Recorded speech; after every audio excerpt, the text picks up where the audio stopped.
Hi, I'm Jeff Hunt. Welcome to my channel. And in this session, we're going to take a look at a basic inspection of external walls. Now, on this inspection, I was asked to go and take a look at a house built early 2000s, and the client wanted to know what had been going on.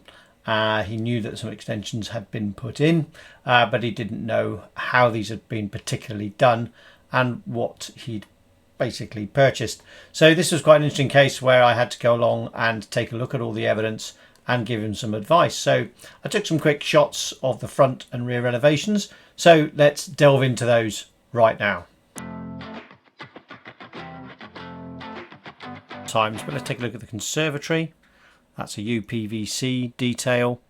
Going to the back of the building where there's the soil vent pipe and the rear kitchen window. And there's an extension built at the back of the building with a simple concrete lean-to roof, and then an aperture there for some patio doors. So let's take a look at the different brickwork here. Kept much the same. This is a brick and block extension, but the house is actually timber frame. Let's go just through that again. So looking at this conservatory again, take a look at the roof lines. The gutter line, what do you think of that? Taking a look at the back of the building, these downpipes, are they looking good? What is it about those? The connection between the roof and the building and the joints between the two extensions, that's something else we need to look at. We need to make sure the walls are nice and perpendicular. And then when we come to the bricks and the brickwork and the pointing, what is the general condition of that? And then when we look at any openings and apertures, what would we be looking for in that kind of detailing? Let's look at it again. Take a look at that guttering. Is that quite right? The finishes to the PVC window. Look at that great big long waste pipe coming in from the side there and those two branches. The rear window, is that looking fine? This lead work is all creased and there's some mastic jointing in there. Does that look correct? The overall squareness of the building, the DPC at the bottom, can we see it? Then when we look at the brickwork, any cracking that may show subsidence or any gaps in the walls. What's the quality of that brickwork like compared to the others? When we come to the door and the lintels, are there any weep holes or anything like that? Okay, so that was the rear elevation. So now we're going to go through to the front. I hope you saw enough in there to wet your whistles. Please do go back over the video, and if you see anything else that you think would have been of interest, then by all means put comments below and we can all have a chat about that. These are not thorough case studies that I go through. They're just to make sure that you can see my line of thinking and what catches my eye. But there's a lot in these particular cases which I thought would be useful for you to see today. So now let's go to the front elevation and see what we make of that.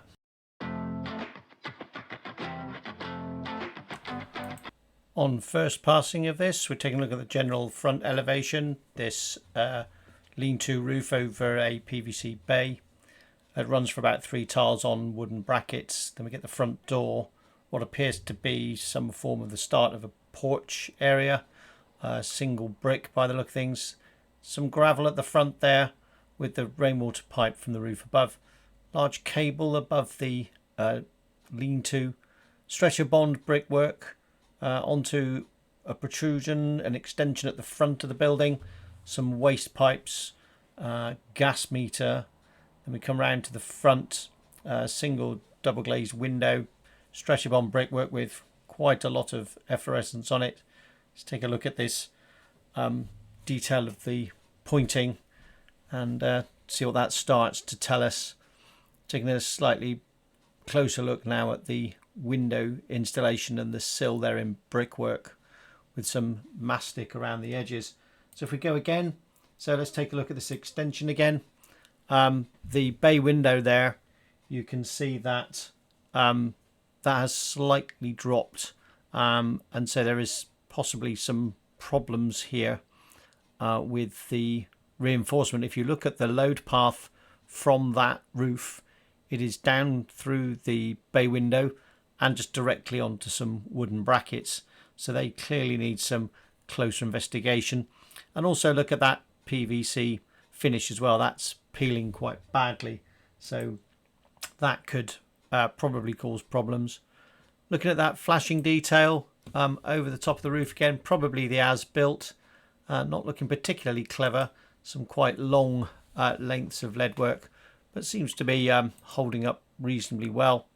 Looking at this rather unusual porch extension at the front of the building, clearly somebody trying to work out how to put this together and possibly stopped halfway through, so has there been some sort of dispute. There is evidence of a damp-proof course there, but the slab work is looking slightly high, so we'd have to check out the damp-proof membrane of that. Very strange little letterbox going on in the corner there as well. I wonder why they'd fitted that all of a sudden. So there's a closer detail of the bay again. So looking at all these from all angles. The gutter line there looking a bit crooked, so that's obviously going to cause some problems. Don't quite know what the cable is going on. It might just be IT. There's a number of slotted holes above the windows, weep holes, not really formally made. This is a timber frame construction, so that can be problematic. And this front extension area here in the same brickwork, so probably of the same build as the house. But when we come back around the front, there's some obvious changes here, and they've got some big problems with the pointing here. If you look at the different sizes of the ends, called the perp ends, and the thickness of the beds here, this is all over the place.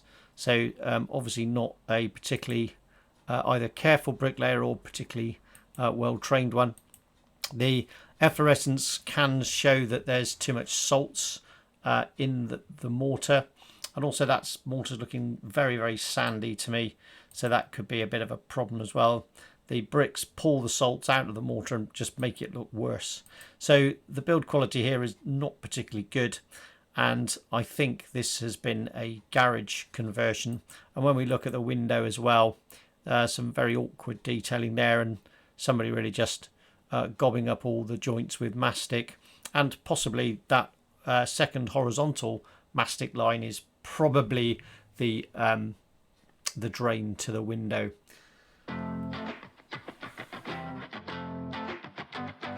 So what did you make of all that? Quite interesting evidence to look at, both front and rear.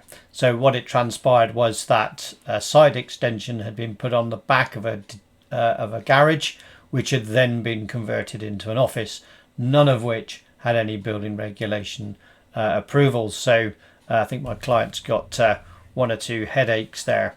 So I hope you enjoyed that case study. Plenty to see there, I think. What is interesting actually is when I approached that house, it didn't look too bad when you look at it straight out. And a lot of people assume that if you're looking at a house that's fairly modern, i.e. around the 2000s, that would be a straightforward survey. But I hope you can see that even by briefly looking at buildings, we can start to piece together what the evidence is going to lead us to. And the most important thing there is that we follow the trail to all of that evidence. So if you did see anything else that you thought would be of interest for everybody, then please do put that in the comments below, and we can all have a discussion about that. If you've been enjoying these videos, please do like and subscribe. Thank you very much.